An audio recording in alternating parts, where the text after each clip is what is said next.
Amb més de 2.000 anys d'història, Girona s'ha mantingut viva com un dels referents del territori català. Des de fa més de 50 anys, els creients adventistes s'hi reuneixen per lloar Déu i donar testimoni de la seva fe. En el carrer Enric Claudi Guirbal i Nadal 13 ho fan tots els dissabtes. Acompanyem-los avui en el seu culte diví.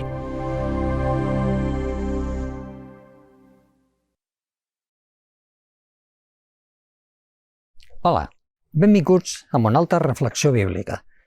Estem travessant temps difícils, temps pandèmics, en els que estem perdent la llibertat de sortir al carrer quan vulguem, d'anar on vulguem amb el moment que vulguem, d'anar a veure els nostres familiars, de fer algunes activitats col·lectives.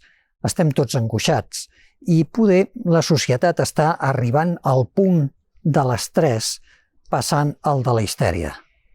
I a tots ens surt una pregunta. Com conservar la pau? Com conservar l'equilibri? Com no perdre els nervis? És que hi ha una esperança? És que podem seguir, malgrat tot? Avui hem convidat amb un amic a que ens doni el seu testimoni personal. Una persona que ha passat per circumstàncies complicades, difícils, amb la seva joventut, amb la seva adolescència, i ha aconseguit superar-les i viure en pau i amb llibertat.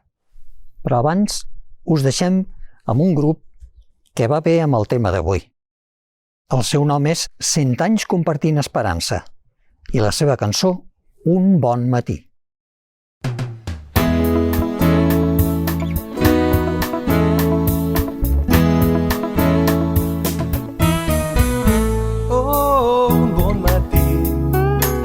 El pare contemplava el jardí, un somni fet realitat, tot ésser creat, vida va resplendir.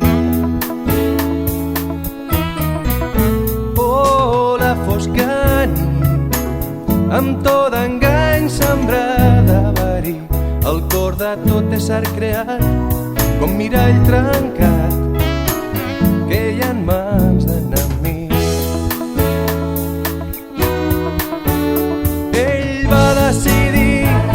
Deixar-ho perdre no cal solució, rescat i perdó, l'amor diví va entregar-se en el meu lloc. Un bon matí em va inspirar raó d'existir, la lletra del vell relat no és paper mullat, la va escriure per mi. Oh, un bon matí passejaré amb ell pel jardí i en agafar-li la mà obriré el regal, vida per compartir. No sé com però hi seré cada matí.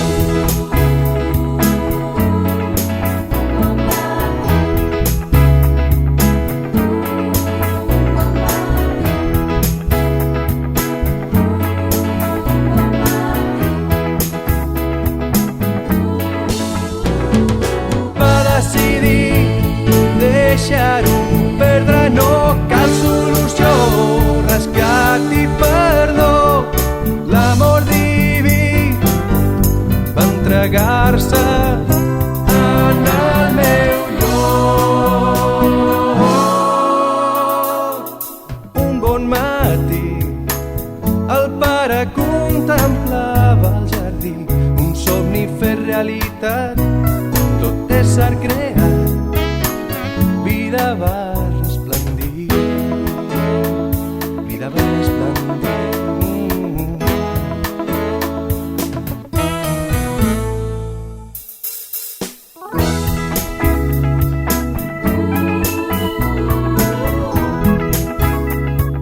Un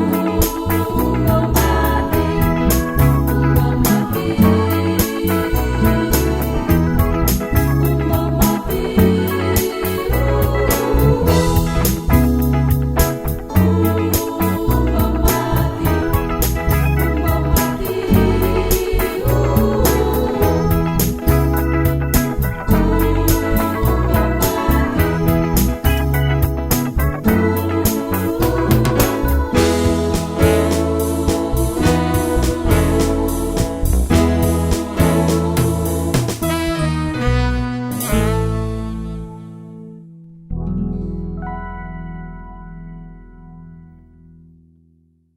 us deixem amb el pastor Fèlix Baltuenya.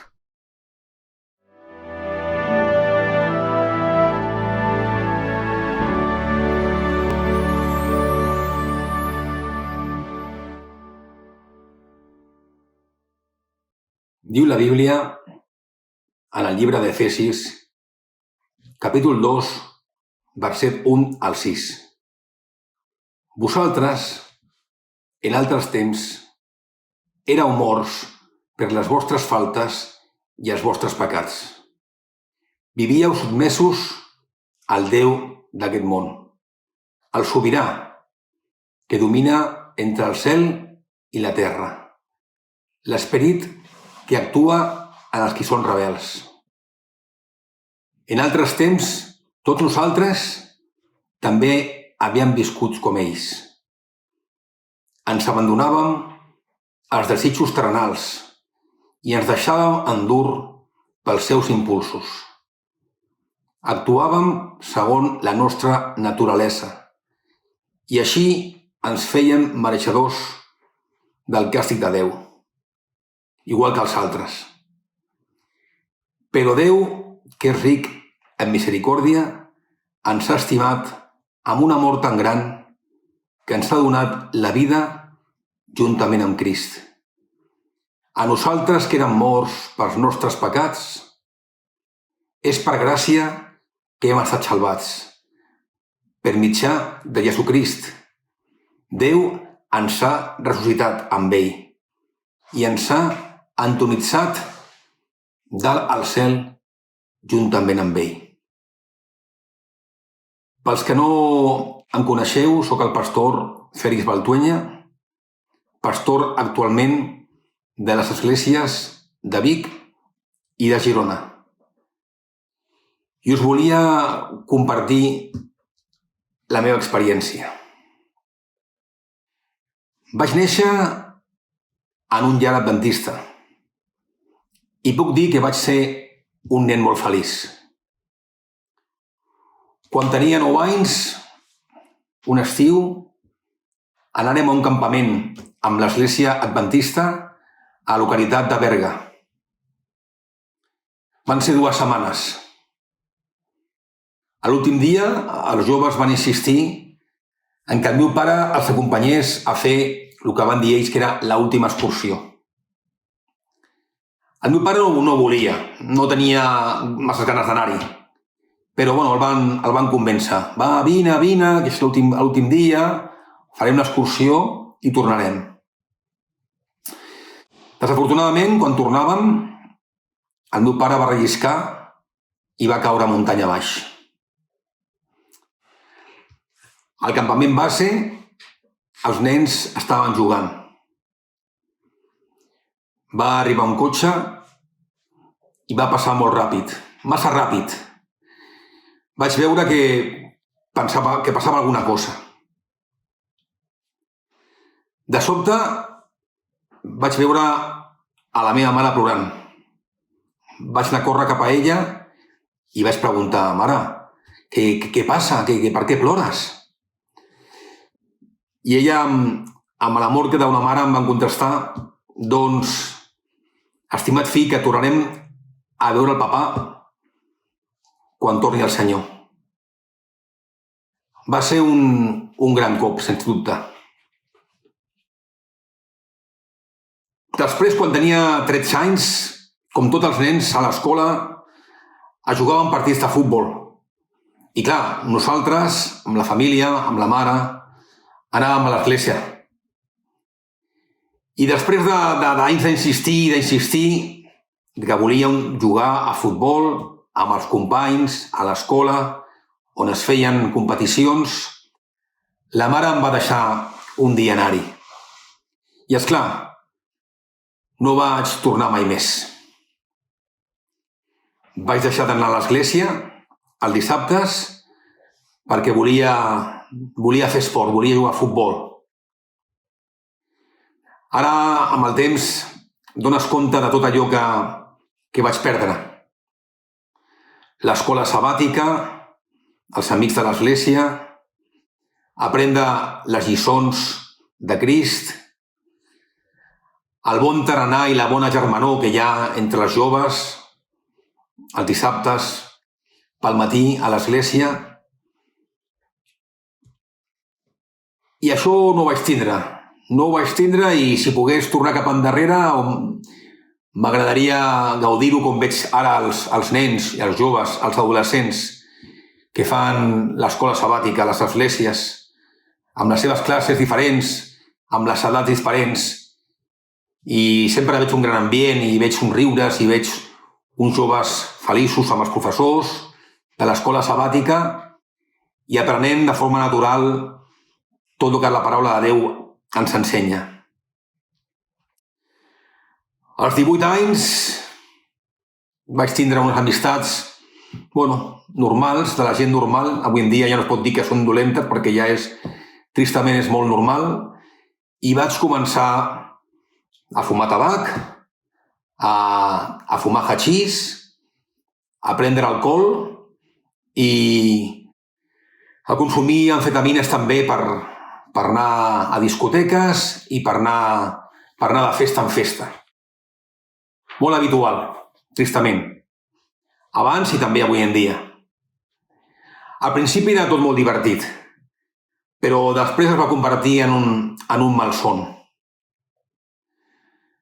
5 anys en el món de la droga, 5 anys de la meva vida perduts. I finalment va arribar un moment terrible de depressió que em va portar a estar en un 5è pis, en una terrassa, i estar decidit a saltar cap a baix i dir-li adéu a aquesta vida que ja no volia viure. Fixeu-vos que es va complir aquest text en la meva vida. Es troba en el llibre de Proverbis, capítol 22, verset 6, que diu: iniciar el jove en el camí que ha de seguir, que ni quan sigui vell no se n'apartarà. No tenia por a la mort, la desitjava, però en el moment de decidir llançar-me cap a baix, va arribar aquest pensament a la meva ment. Vaig pensar, i si deixo aquesta vida, quan torni al Senyor, què li diré? Que vaig renunciar a aquesta vida, que vaig ser un covard, que quan anaven les coses malament, quan estava enfonsat, deprimit, me'n vaig, em llenço cap a baix i ho deixem córrer tot. L'Espírit Sant va posar en el meu cap aquest pensament. El text que tots recordem, el capítol de Joan, capítol 3, versets 16 i 17, que ens diu: Déu ens ha estimat tant aquest món que ha donat el seu fill únic perquè no es perdi cap dels que en ells creuen, sinó que tinguin vida eterna. Déu no ha enviat el seu fill al món perquè el món fos condemnat, sinó per salvar-lo per mitjà d'ell. El Senyor em va donar una segona oportunitat que va canviar la meva vida. Un any després em batejava a l'església d'Urgell, després de rebre estudis bíblics que la mare va aconseguir que fes perquè ella acompanyava una amiga que patia un càncer i cada setmana em deia que per què no les acompanyava. Fins que finalment un dia vaig decidir acompanyar-les i vaig conèixer el pastor de l'església i em va agradar l'estudi bíblic, em va agradar la forma com ens va tractar, amb la simpatia i amb el carinyo. I llavors cada setmana vaig continuar fent els estudis bíblics. Un any després vaig decidir no només ser un membre de l'Església Adventista, sinó anar cap a Sagunt i estudiar teologia a la facultat de Sagunt. Han passat 25 anys des de llavors i puc dir-vos que vaig trobar sentit a la meva vida. Fixeu-vos, diu la Bíblia, al capítol 5 de Romans, verset 6, 8 al 10, diu, perquè quan encara érem del tot febles, Crist, en el temps fixat per Déu, va morir pels que eren dolents. Però Déu ha donat prova de l'amor que ens té, perquè Crist va morir per nosaltres quan encara érem pecadors. Amb molta ben raó, ara doncs que som justos per la sang de Crist, serem salvats del càstig gràcies al mateix Crist. Perquè si quan encara érem enemics vam ser reconciliats amb Déu per l'amor del seu fill, molt més ara que ja estem reconciliats, serem salvats gràcies a la seva vida. El Senyor em va donar l'oportunitat de tindre esperança i de conèixer la seva paciència i de conèixer el seu amor. Jo en aquests moments, estimat amic, estimat amiga, volia preguntar si tens por. Si veus que realment et falta alguna cosa en aquesta vida. En aquests moments, a més, plens d'incertesa a nivell sanitari, a nivell econòmic, a nivell social. Saps que el Senyor té per tu totes les respostes. Per què no fas com vaig fer jo en un cert moment i decideixes conèixer-lo? Decideixes donar-li una oportunitat. Ell va morir per tu i va morir per mi. Diu el text a 1 de Pere, capítol 2, verset 24. Ell mateix va portar els nostres pecats, perquè els va portar en el seu cos sobre el patíbul, perquè nosaltres, morts en els pecats, visquéssim com a just, perquè ell, amb les seves ferides, ens va curar. Sens dubte, et volia demanar en aquest moment que acceptis la seva paraula, que acceptis les seves promeses, que puguis tindre un futur que el Senyor ja ha planificat per tu i que ell vol que puguis tindre aquesta pau en aquest camí que et vol demanar que comencis amb ell de la seva mà. En el Salm 37, versets 5 i 6, ens diu la paraula de Déu: encomana al Senyor els teus camins, confia en ell, deixa'l fer. I ell farà que brilli la teva justícia com la llum i la teva raó com el sol del migdia. A vegades busquem la pau en coses materials, busquem la pau confiant en persones, busquem la pau confiant en potser els diners o en propietats o en coses que són temporals, coses que definitivament van passant per la vida. La paraula de Déu ens diu que només trobarem la pau amb l'esperança i amb la fe de tindre el Senyor a les nostres vides.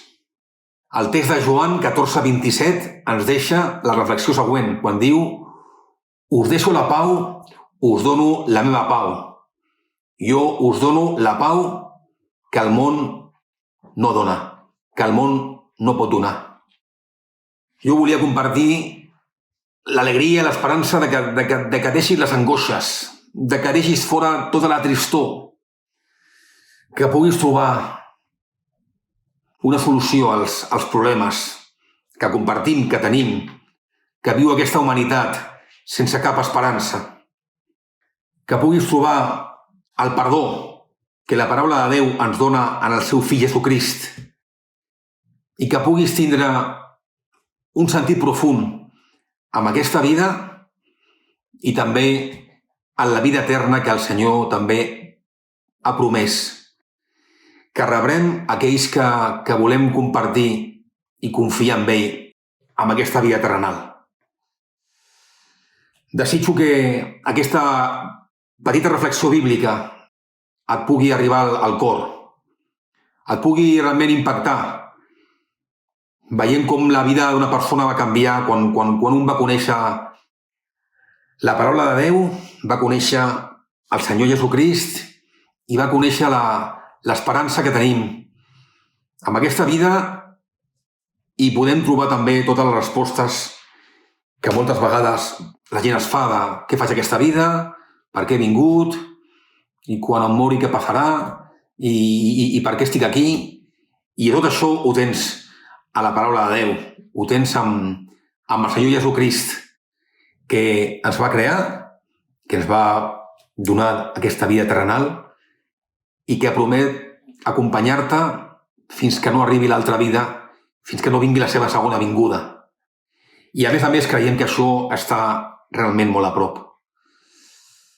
Et volia desitjar totes les bendicions, que el Senyor et beneeixi profundament i que siguis feliç, que tinguis pau, que tinguis la confiança. Tot això està en el plan que el Senyor té per tu, com al seu moment la va tindre per mi.